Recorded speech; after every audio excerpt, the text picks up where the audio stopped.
சுதந்திர காற்றை சுவாசிக்க செய்த தியாகிகள் எல்லாம் ஞாபகம் வருதே.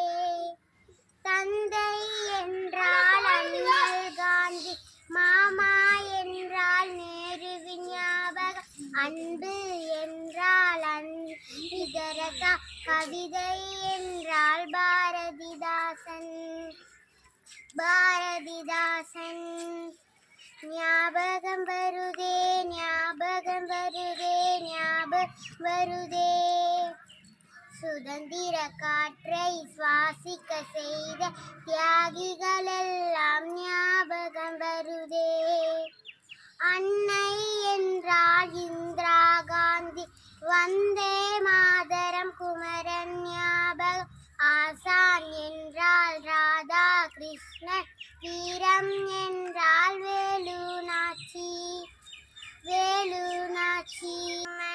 நன்றி, வணக்கம்.